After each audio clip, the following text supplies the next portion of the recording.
Unique Predictions, baby.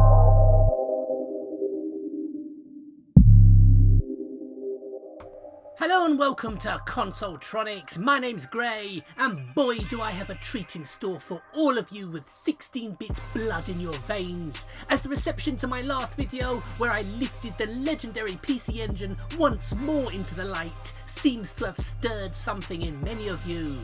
And I've felt your elbow in me ribs. You want more. Well, let it never be said that I don't give the punters what they want. So I'm turning this into a trilogy covering the 16-bit triumvirate of the early 90s. And with the PC Engine covered, we come to the heir apparent of the 16-bit era, with my look at the best, worst and rarest Sega Megadrive games.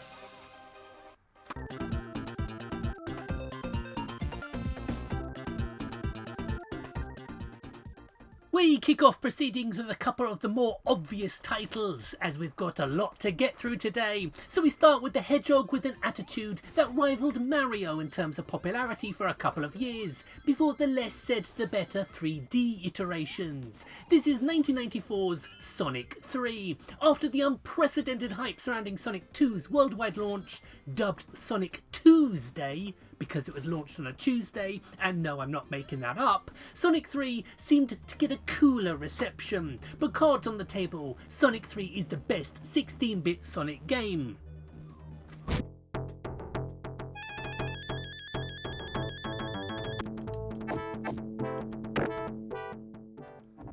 If I had to choose just one game that epitomised Sega's 16-bit, Golden Axe would be a front-runner. The classic 1989 hack-and-slash arcade classic that was inspired by two of the biggest titles in Japan in the late 1980s, Double Dragon and Dragon Quest.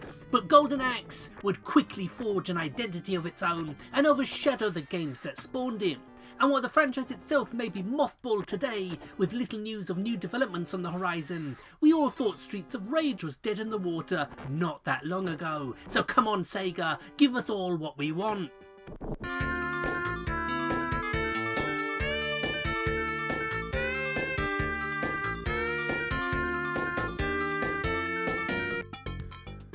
You want to see what one of the rarer Megadrive / Genesis titles is? Well, here you go, Squire. It's this Zelda-inspired precursor to Pokemon, where you do your Dr. Dolittle thing and talk to the animals and enlist them in your quest.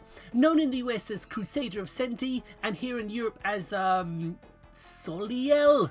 It's no stretch to say that, odd naming conventions aside, this is one of the best 16-bit RPGs out there, although its sickeningly cute visual style will put a lot of you off. I should know, I was one, but persevere and you will be richly rewarded.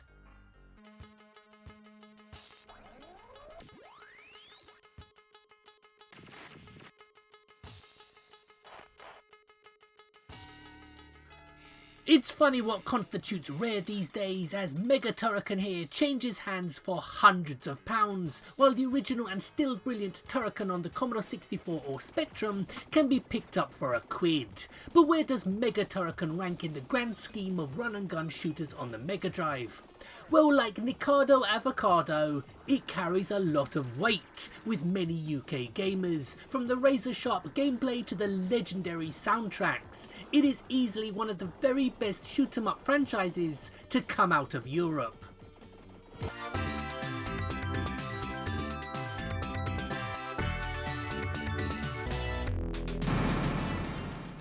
I've taken a lot of stick in the past for my stance on Two Crude Dudes, with me loving it and everybody else seemingly hating it. But games don't have to be perfect to be fun, and for all its many, many faults, it's a fun, seldom talked about Mega Drive exclusive beat 'em up that's well worth a try, especially with two players. And yes, these two are trying to shit on me.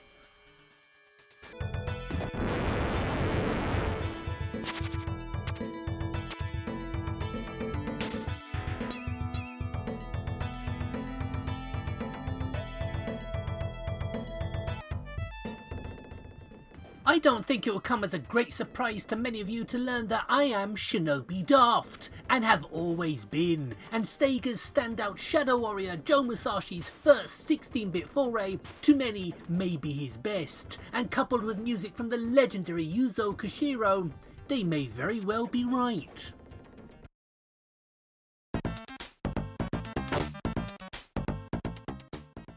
It's one extreme to the other in terms of launch titles, as we go from the scrumptious Shinobi to sadly lacking Last Battle. But what makes it even worse is that this is a game based on one of the biggest and most action-packed animes of all time, Feast of the North Star, and it's been reduced to this plodding, rushed out the door embarrassment to the name of Hokuto Shinken.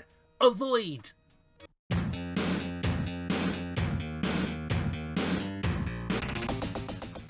Almost forgotten now, but the first Road Rash was a massive release early on for Sega, especially as for a time it was exclusive to the Megadrive, and after playing it at a friend's house, I wanted it. But with my birthday coming up, I waited for the sequel to be released, and what a follow-up!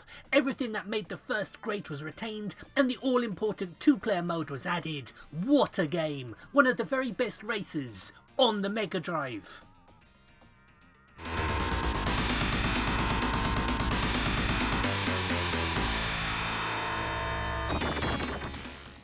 They say the value of video games is subjective, but having been subjected to so many overinflated titles in the making of these videos, I'm glad I got out of frontline collecting when I did. This is Eliminate Down, a Japanese-only shoot-'em-up that is above average at best, but you'd be lucky to see any change from £1,200 to £1,300 for a complete copy. I mean, Jesus Christ, at least Divine Ceiling had tits in it.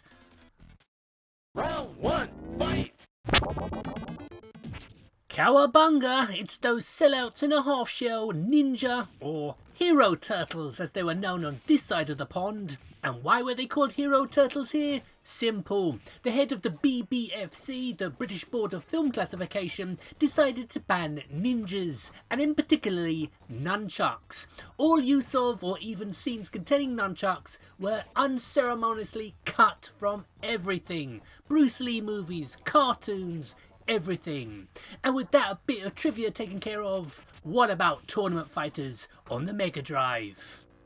It's freaking shit!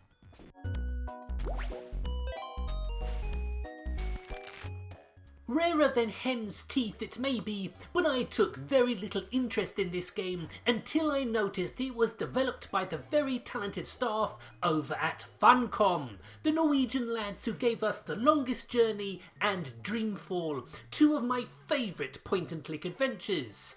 Released only in Australia as far as I can tell, should give you some idea to its limited numbers, and its Christmas backdrop not exactly setting any Mega Drive owning 12-year-olds pulse racing, but unlike a lot of overvalued games out there, this one is actually pretty good. Not great, not original in the least, but good.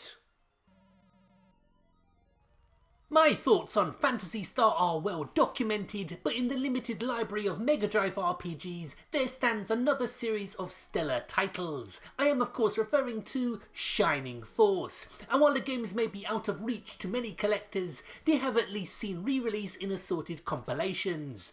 And while the grid-based strategic nature seems to be a turn-off to many of you turn-based toffs, Shining Force 2 and the wider Shining series are truly something very special.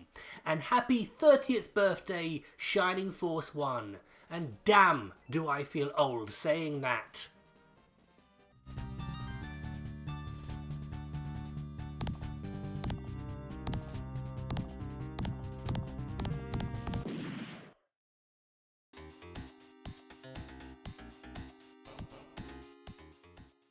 Considered a minor character today in the grand scheme of the Marvel multiverse, but in the 80s and 90s, Frank Castle, aka the Punisher, was gunning down scumbags left and right at the head of the anti-hero craze sweeping American comics.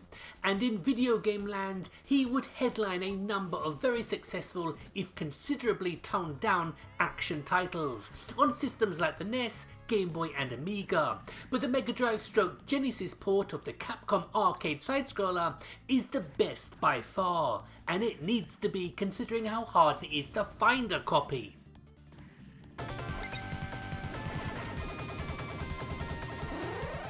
Keeping the harder to find than a pretty girl who can cook and clean theme going, we come to a personal favourite shoot 'em up franchise, developed by legends of the genre Compile, and bar one title popping up on the SNES, the whole series would be exclusive to Sega's 8 and 16-bit machines, and that's Aleste. This is Musha Aleste for the Sega Mega Drive, a truly brilliant example of the shoot 'em up craft, and after a near 30-year hiatus, a new Aleste game was released in 2020 with the Game Gear Micro, with more promised to follow. Happy days!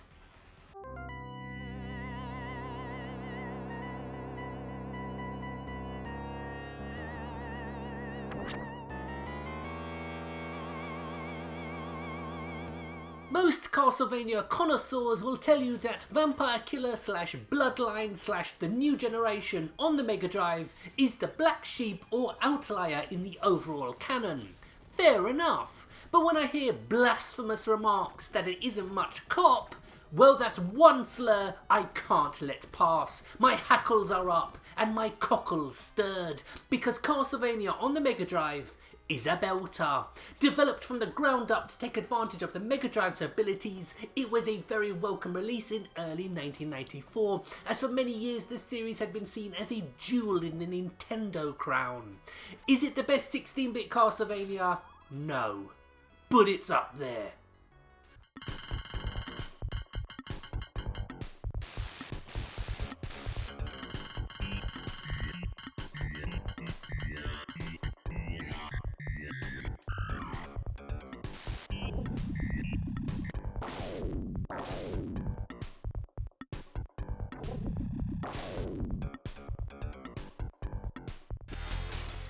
We've just looked at a selection of very impressive games indeed, but as usual, Cyborg Justice comes along and lowers the whole tone. I swear, Hungarian developers Novatrade and me have never clicked. Their games like Echo the Dolphin or Colibri on the 32X just never gripped me. But Cyborg Justice, I really wanted to like. A game that lets you rip the arms and legs off your enemy and then batter his mates with them. This should have been a winner, but instead it's a bland, lifeless, samey slog of a game.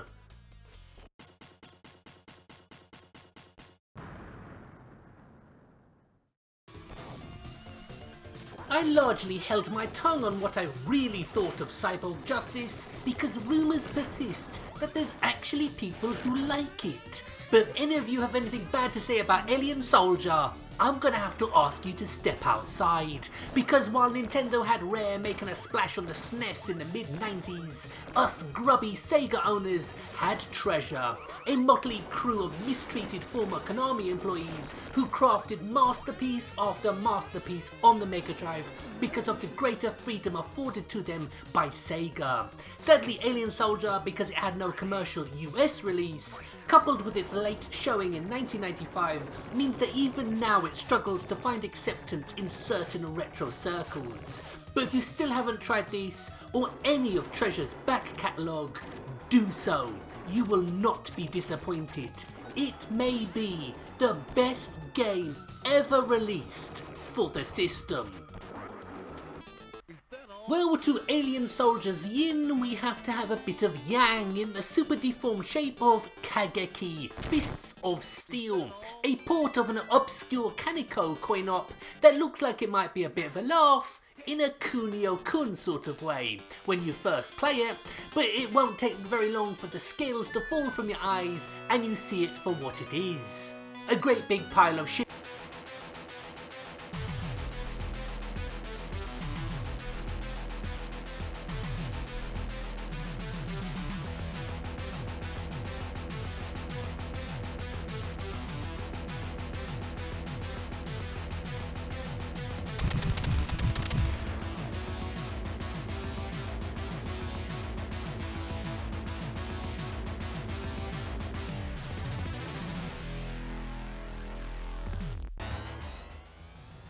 thought I'd remind you yet again, in case you'd forgotten, that the Thunder Force franchise is to me what tentacles and schoolgirls are to the Japanese. An obsession. Thunder Force 3 was always going to be a tough act to follow, but Technosoft pulled out all the stops of this one, even going so far as to make the PAL release run at 60Hz, so as not to slow the game down or its wonderful music. Games being released in 50Hz when they weren't designed to be was a curse that plagued European gamers for far too long. In short, there are two types of shoot 'em ups on the Megadrive: Thunder Force and all the others.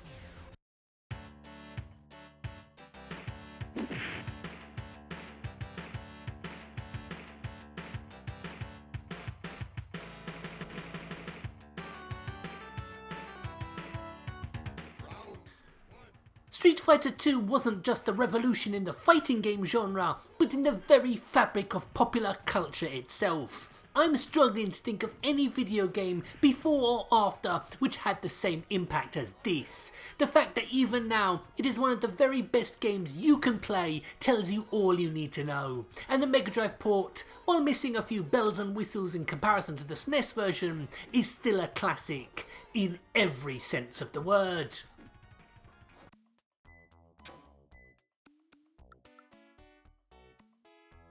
While not much of a fan of Tetris really, I mean, I had it on my Game Boy, but I also had Super Mario Land 2, Fortified Zone, Link's Awakening, and even a bit of WWF Superstars. So Tetris was never really a go-to game for me. But Sega wanted some of that sweet Russian rubles and released their own version for the Mega Drive. Unfortunately, in their excitement, they forgot they didn't have the rights to it. Nintendo did, resulting in Sega pulling the game from store shelves faster than a spiky blue hedgehog. But some copies slipped the net and now command eye-watering prices online. Welcome to the Fight Palace. Oh my god, I completely forgot about this one. This is Tongue of the Fat Man, or Slaughter Sport. Now, are you sitting comfortably, readers? Because this next one comes with a health warning. If you value your sanity, steer well clear of this tripe from a little known US developer called Razorsoft, who styled themselves as the company that made all those naughty, violent games your mum didn't approve of. In reality, however, they were the video game equivalent of Ed Wood.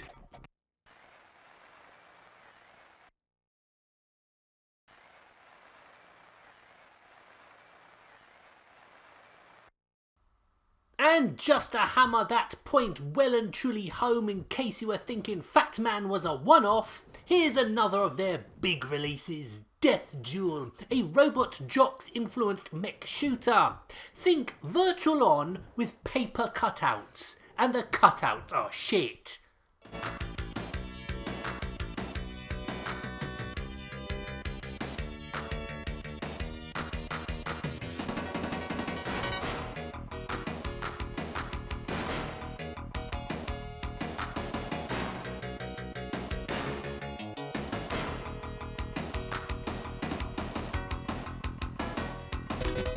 Back in the year of our Lord 1992, me and a friend of mine at school both had Asian PAL Mega Drives, which meant they were region free out of the box. And while I would build a collection of Japanese and US titles like Fantasy Star 2, Strider, Midnight Resistance, my friend had a US copy of El Viento, which he would always tell me was the best game he ever played. But when I tried it, I quickly gave El Viento the elbow. It's not that it's bad, it just feels basic. If ever there was a love it or hate it game, this is it.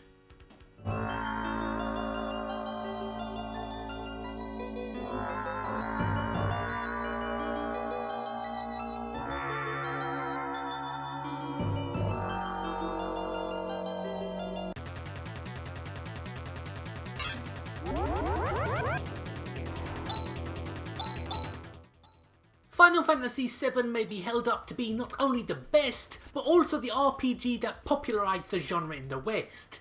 This is indeed true, but my emotions were put through the ringer before that with Phantasy Star 4, the greatest 16-bit RPG, a planet-hopping space opera that, had it been released on the SNES, many of you wouldn't shut up about it, but being Megadrive exclusive makes everyone think it must be rubbish.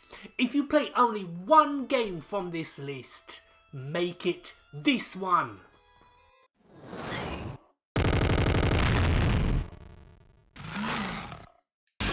Serve the public trust, protect the innocent, and uphold the law by blowing away everything that moves as Alex Murphy, as the two titans of sci-fi cinema, Robocop and the Terminator, go toe-to-toe. I'd buy that for $1, but a copy of Robocop vs Terminator, unfortunately, will cost you quite a bit more.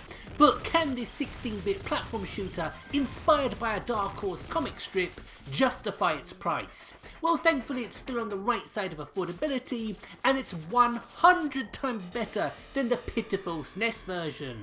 So yeah, buy it.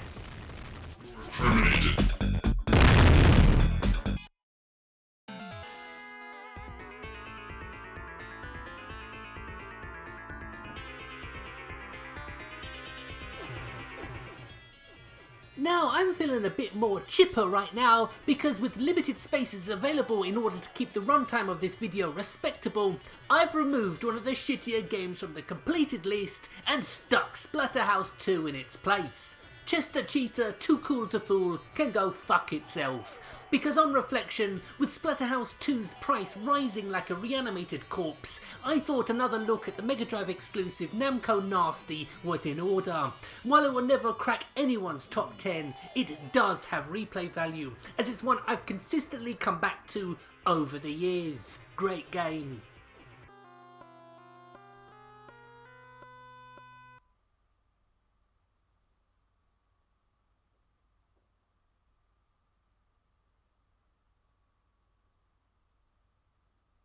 Bloody hell. You know, for such a high profile and innovative series such as Double Dragon, why do so few people know that parts 1, 2 and 3 are all on the Megadrive? But perhaps when I tell you that those who don't know are indeed the lucky ones, the pieces of that puzzle start to fall into place. Double Dragon 3 is remarkable for how truly awful it is. I can't remember when I played a beat 'em up as bad as this. It makes the mid-90s live action abomination look like Oscar bait.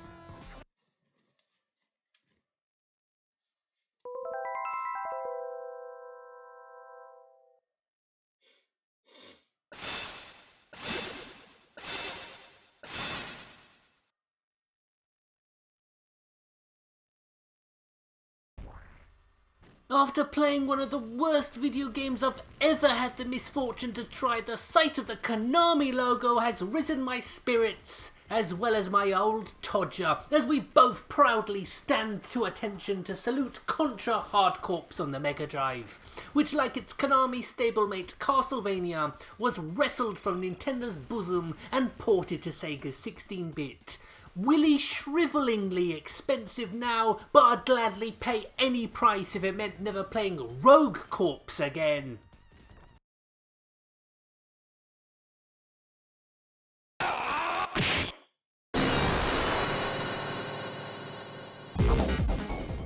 Few games left such an impression on the young minds of Megadrive owners the world over as did Bare Knuckle, aka the Streets of Rage series. Put into production to compete with Nintendo's exclusive capture of Final Fight, Streets of Rage just struck a chord with everyone who played it.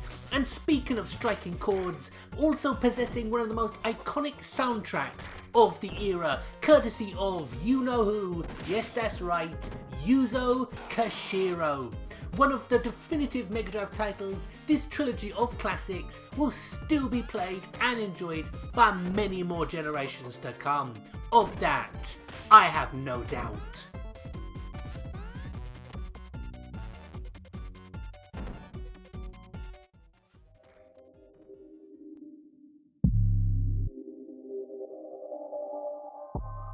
Well, this has been both fun And a long time coming, as recently I moved house. I actually started work on this video nearly 2 months ago, then dropped everything, only to come back to it and want to change absolutely everything.